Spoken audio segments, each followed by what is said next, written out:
Ayan, hello po, magandang gabi, magandang umaga. Kung nasang panig man tayo ng mundo, ayan. Ayusin lang natin ang ating camera. Ayan po ha. Sana ay naging maayos kayo, no? Pasalamat tayo sa Diyos at hindi po tayo inulan no, ng ganun kalakas. Ayan. Maaring sa ibang lugar, ano po, umulan. Pero dito sa atin, bandang Valenzuela, Metro Manila, wala naman po, ano. Salamat po tayo sa Diyos, ha. Sana po magtuloy-tuloy hanggang makalabas yung bagyo, no? Na hindi tayo naman abuti ng ganun. Okay po. And then, meron tayong discovering the truth. Oh, may katotohanang malalaman. Tignan ko nga po kung nakabaliktad. Hindi naman. Pero siya lang mag-isa. No? Oh, sino man po may katotohanang malalaman, ha? You stand in the light of the truth. Oh, dun daw po kayo sa totoo lang. Oh, diba? Kahit pipiliting baluktutin ang inyong paniniwala, pero dun pa rin kayo sa katotohanan, sa totoo lang. And then choosing your path, all is possible. O baka po may nag-iisip na mag-iba ng hanap buhay, ayan. Maaring mag-abroad, ayan. Maaring mag-aaral muli, ayan, para makatapos, ano. And then answering the call, the time is now. O baka may iba nga kayong calling, maaring sa paghahanap buhay yan, pwedeng mag-iiba kayo ng landas sa hanap buhay, ano? Kung kayo kunyari ay isang doktor, ayan, pupunta kayo ng abroad at kayo magiging doon, nurse naman, kung saan mas malaki yung bayad, ano? Mga ganun. And then, great adventure, take a risk, venture forward. Oh, kumuha rin naman daw po ng mga time na meron tayong, magkakaroon tayo ng mga adventure, ha? Huwag yung parang trabaho, bahay na lang ganun, ano? Yan, mag-explore din po sa mga ibang lugar na hindi pa napupuntahan. Ayan. So, magkakaroon doon ng great adventure, no? Okay, and then meron tayong the Fool para sa ating white tarot card. Tingnan natin kung anong situation. Uy, meron din tayong Nine of Cups. Ayan. Masagana na. Puro cups. And then, meron din tayong Four of Pentacles. Ayan. Magsubi. Ayan, ha. And, meron din tayong Four of Cups. The Apathy card. O, ang ibig sabihin po ay meron ng ang tawag dun? Regrets. Nagsisisi. And then, meron tayong the Star. May hiningi. May ng ating Queen of Wands. Napakasipag. Na tao, mahilig sa pusa. Ano? Sino ang mga mahilig sa pusa po dyan? May alagang pusa, ganyan. Mahilig sa mga Hello Kitty. Ayan po, ha. And sa ngayon, the Hermit. Nananahimik ko eh. Bakit? And meron tayong Knight of Pentacles. Umalis na. Ayan, so meron pong isang relasyong nagtapos dito, ha. Merong humingi ng kanyang kalayaan. Ayan. Isang Knight of Pentacles, tumalikod na dito sa ating Queen of Wands. Ayan. And,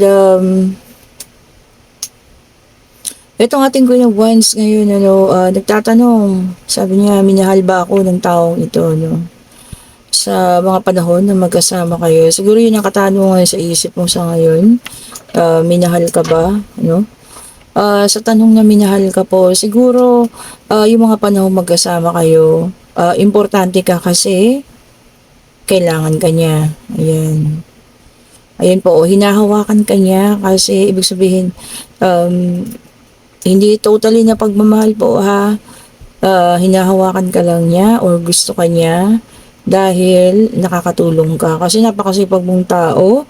And ito nga, no, ayos naman ang financial. Wala tayong masasabi. Okay na okay ang financial ninyo dyan.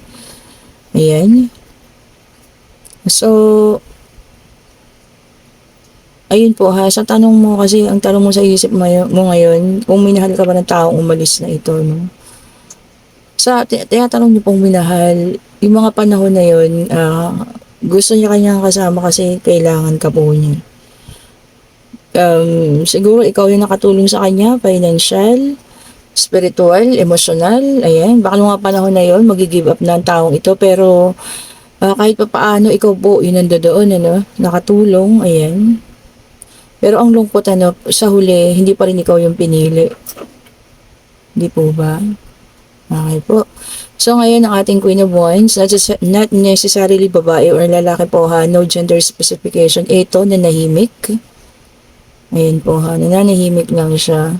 And meron naman taong nagsisisi dito. Maaaring ito rin, ang ating Knight of Pentacles. Ayan. Siguro sa ngayon, kahit magsisi siya, no, wala na yatang magagawa dahil ang ating Knight of Wands, pa-move on na. Okay po. Moving forward na din. Yun nga lang, sumasagi sa isip niya pag minsan, minahal ba talaga ako ng taong iyon? Okay po. Siguro sa pagmamahal, masasabi natin, oo, pero mas lamang po yung dahil kasi meron siyang nakukuha sa'yo, kailangan kanya kasi nandyan ka, ikaw yung taong tumulong sa kanya para makabangon, ano? Mga ganun pong mga ganun pong bagay. Kasi kita nyo naman, sa bandang huli, no, hindi pa rin ikaw yung pinili. Di po ba? Ang sakit, di ba? Sobrang painful ang mga ganun, ha? Yung ibinigay mo lahat, tinulong mo na lahat. Kumbaga, hindi lang yung kaliwa, pati yung kanang kamay mo, ibinigay mo na, di ba? Pati puso at kaluluwa mo, pero, di ba? Nakuha ka pa rin iniwan. Okay, and then meron tayong Two of Cups, which is a water sign. Malakas ang mga water sign ngayon, ha? Cancer, Scorpio, and Pisces. Ayan. Munti pa pala kayong ikasal. Kumbaga, konting forward na lang. Nandun na yata sa pagpapakasal. Pero bakit ganun, ano? Nakuha pa rin yung, mamili, umalis. And then, meron tayong the world. Ayan, seeking personal closure. Yun lang. Kasi naghahanap ka ng closure, ha. Yan naman ay earth sign. Ayan. So, naghahanap ka pa na sana ng gusto mo pang paliwanag. Pero tama na po yun. Kasi sa pag-alis niya pa lang, alam mo na di po ba? Yun lang siguro ang katanungan mo nung kung minahal ka niya. Siguro, tinanong mo na sa kanya, hindi niya masagot. Di po ba? And then, meron tayong Six of Swords, which is an air sign. Moving on. Moving forward na daw po, ha? So, iwanan na. Lahat ng mga bagay na nakakasakit. At ito naman ang regalo sa iyo ng Panginoon. Ayan, Knight of Pentacles. Fruits of labor. Self-sufficiency. Plenty of financial. Magiging maayos ka sa financial po, ha? Kung hindi man umayos sa pag-ibigan, maayos ang iyong financial. Okay po. And then, meron tayo ditong the moon, which is a water sign. Ayan. Sabi dito, nagkaroon ka ng anxiety. Na-premonition mo na. Kumbaga, nakikita mo na kung ano yung mga nangyayari. Pero, parang nagbulag-bulagan ka pa rin, ano. Ayaw mo pa rin matanggap na ganun yung mangyayari. And then, meron tayong the hangman in reverse para sa ilan. So, meron na tayong water, puro water po, and earth, air. Earth, water, and air. Isa na yung air. Ito, water na naman. Okay po, the hangman. Okay po, yung iba naman sa inyo, mawawala ng control, lack of control sa mga bagay-bagay. Kung ano man yun, ha, baka mag-iinit ang ulo sa isang bagay. Relax lang po, ha. And then, meron tayong Six of Cups, which is a water sign. Ayan. Yung iba sa iyo magkakaroon ng familiarity sa isang bagay. Baka parang, parang dito na ako sa lugar na to. Bakit parang nauulit? Yung mga ganon, di ba, no? Deja vu, ang tawag. So, maaaring sa past life nyo, ha, nakarating na kayo sa isang lugar na yun. And then, meron tayong the Hierophant in reverse, which is an earth sign. Ayan. Yung iba sa inyo, freedom. Talagang humingi ng kalayaan, no? So, merong maaaring ikaw ang hihingi ng freedom sa isang relasyon, no? Talagang gusto mo ng sarili mo na ayaw mo muna na may kasama. And then, meron tayong Seven of Cups, which is a water sign. Para sa iba, magkakaroon ng mga bagong opportunity. Ayan, meron mga hinihingi pa na nais makamit. Kung ano man yan, sana po, kung magiging mabuti at maayos kayo dyan sa mga bagay na yan, sana makamitan po ninyo. Ayan. At ito na naman, windfall of money. Sa lahat ng mga sacrifices natin, financial naman na magiging kapalit, stability, security ng pamilya. Okay na sa akin yun. Kung ako naman yung tatanungin, ako po, okay na po sa akin yun, maging secure lang ang family ko, no? Kahit siguro hindi na magbalik kung tao. Di po ba? And then, naku, isinali ko na naman yung sarili ko. Pasensya na po kayo, ha. Kasi napakaganda, oh. I-claim na po natin ang abundance, ha. Financial security ng pamilya, ayan, long-term success. So, mahabang panahon ng pagiging success. O, para daw po sa lahat. And then, meron tayong earth. Okay po, the earth sign, the hermit in reverse. Ito naka-reverse. O, loneliness. Meron ding resignation. Sino po nakakaisip mag-resign? Naku, malapit na po. Ilang tulog na lang. Palampasin nyo na ang 13-month pay, ha? Bago po mag-isip mag-resign. Sayang po. Baka mamaya maipit-ipit pa yung mga 13-month ninyo. Okay po. And then for wands, ayan. So yung iba sa inyo magkakaroon ng personal celebration. Ayan, yung kayo-kayo lang. So ayaw nyo na yung maghanda. Ayaw nyo na magtawag. Kumbaga parang family lang. Ayan, ha. Maaari siguro magsa-celebrate ng mga birthday. Ayan po, ha. Tapos yung family lang talaga. And then, meron tayong the temperance. Ayan, which is a fire sign. Lumabas na ang ating fire sign. So, dalawa na sila. Everything in moderation. Ayan. Finding meaning. So, parang may darating sa inyo na isang sigurong pangyayari o isang bagay na hahanapan nyo ng meaning kung ano ibig sabihin, ha. Ayan po. Kung ano man yan. Finding meaning. And then, meron tayong Four of Pentacles. Ito na naman, which is an earth sign. Iba naman sa inyo, magsisave na ng money. Ayan, ito naman para sa kaperahan. So, magsisave na. Matututo na sa ngayon. Para nga naman para sa future, no? And then, meron tayo ditong Three of Pentacles, an earth sign. Ayan. Yung iba, makakapag-isip na talaga ng long-term goal. Siguro nga sa ng pera, no? Ang tawag dito, pagsusobe, ayan, pag-i-invest. So, yun na yung mga long-term goals niya. And then, meron tayong Five of Cups, ayan, which is a water sign, ayan. Yung iba, magkakaroon ng acceptance, ayan. Maaaring sa mga nangyari, no, matatanggap na, hahayaan na, ayan, moving on na, sabi niya, finding peace. So, ngayon, ang importante na lang sa inyo yung peace of mind. Oo nga naman, mas okay yun na meron tayong peace of mind po. Ayan. So, sa mga nagtanong sa ating white tarot card, tinanong kung talagang minahal ba. Ayun po. Ginusto ka niya dahil sa mga panahong iyon, nandoon ka at kinailangan ka niya. Pero yung totally na pagmamahal, hindi po. Dahil ito nga, sa ngayon, hindi pa rin ikaw yung pinili.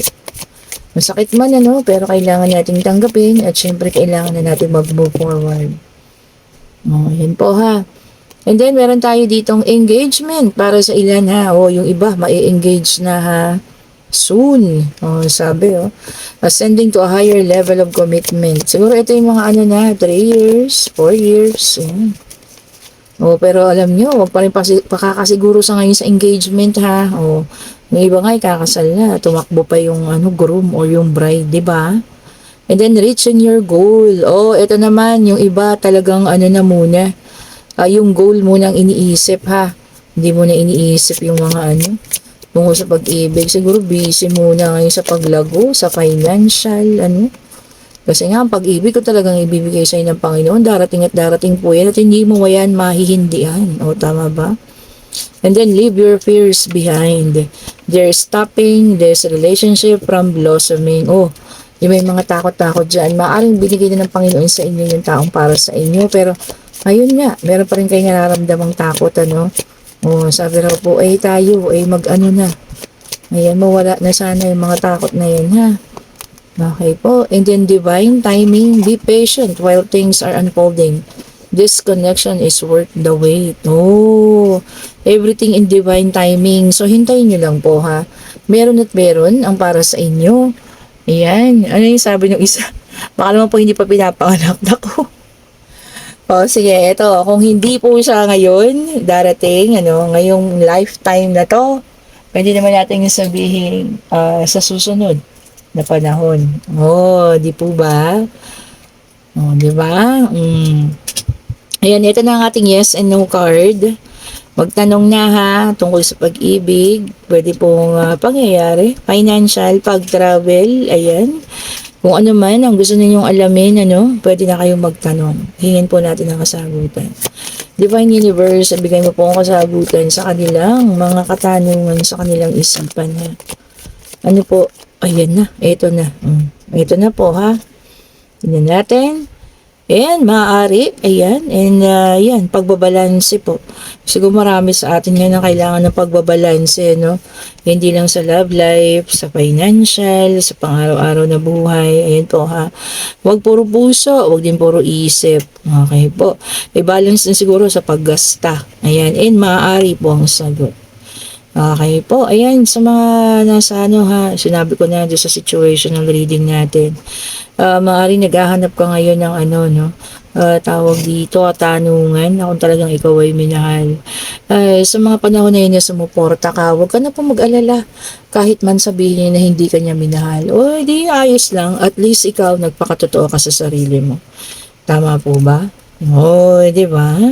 And opo, ito na naman ang ating mga merchandise. Ayan, meron na po ang ating ang tawag dito, original, classic pala, sorry, original. Ang classic po na design ng ating Evil Eye. Ang ganda, di ba?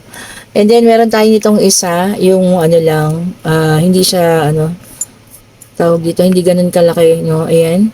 Oh, kasi yung iba gusto ganito lang. Yung mga simple design lang. Ayan ha. Pwede na kayong pumili. Ito sabi ko sa inyo, yung negativity, no? Return to sender po yan. Diba? Mas okay yun. Bumalik sa kanila. And then, meron tayo ditong Black Rose Tourmaline. Ayan. Para sa mga bad omen. Ayan po ha. Yung mga ano-anong pinag-iisip sa inyo. Balik yan sa kanila. Ayan. Talbog sa kanila. And then, meron din tayo dito, Tiger Eye. Ayan. Para makita nyo kung ano talaga yung mga intention ng mga taong pilit lumalapit sa buhay ninyo, no? So, para alam nyo na, sa una pa lang, ay, nakutuban mo na. Para nga naman, diba, hindi na umabot sa sakitan. Okay po. And then, meron tayo ditong Black Tourmaline. Ayan, with Evil Eye. Turns negative energy into positive. At syempre ang ating citrine, napaka-powerful citrine mantra. Ayan. Okay po, para sa financial stability, sabi ko wala na siyang dapat patunayan pa dahil marami na nagpatunay. And meron tayo ditong combination of Tiger Eye and Black Tourmaline. Ganda niyan, maganda rin po siya, no? At syempre ang napaka-powerful na 3-in-1 citrine, amethyst. Love life, good health, and financial stability. So, andun na sa kanya lahat, no? Pero focusing to sa good health. Kaya kita nyo ako, di ba? Lagi kong suot ang aking amethyst. Ayan. And then, kung gusto niyo naman mag-focus ang love life, syempre ang ating rose quartz. Okay po. Meron pa rin tayong mga salt bath. Ayan, salamat din po sa mga nag-order ng salt bath. Pinaking ko na kanina. Kaya medyo naging busy ako kanina. Pasensya na po sa mga nag-chat. Hindi ko nasasagot, busy po ako kasi ang dami ko pong pinaking yung mga order, yung mga papunta ng US, yung mga papunta ng Italy, sa Japan, yung papunta ng Laguna, yung papunta po ng Sorsogon, Davao, ayan. Yun po, bukas po lahat Papa JNT na natin. Ayan, hintay-hintay lang po. Hindi ko dinala kanina kasi baka sarado yung post office po and ayun po, send ko naman na yung mga picture kila madam. Ayan po, thank you so much for watching, and kung nagugustuhan niyo ang ating mga video, pa-like, pa-subscribe, hit the notification bell, and para po lagi kayong updated sa ating mga bagong nire-release na mga videos. And kung gusto po ng private reading, nandyan po yung link ko sa comment section. Kung gusto niyo rin po ng ating mga merchandise, paklik lang po ng link. Ako po mismo ang inyong makakausap. Yung iba nagugulat talaga sila dahil ako talaga yung sumasagot. Hindi po assistant, ako talaga. Okay po. Thank you so much for watching. Have a great day po. Ano ba ngayon? Happy Monday. Ayan. Kita-kita ko po tayo yung mga nagpa-schedule ng reading para bukas. Fully book. Go, grabe. Sa umaga, meron tayong 3. Tanghali is 2. And sa gabi, yun po, jump pack. Meron yata akong 4. Ayan po Thank you so much po. Have a great day. And sa Wednesday po pala, meron pang slot. Yan, mag-PM lang po kayo. Bye-bye po.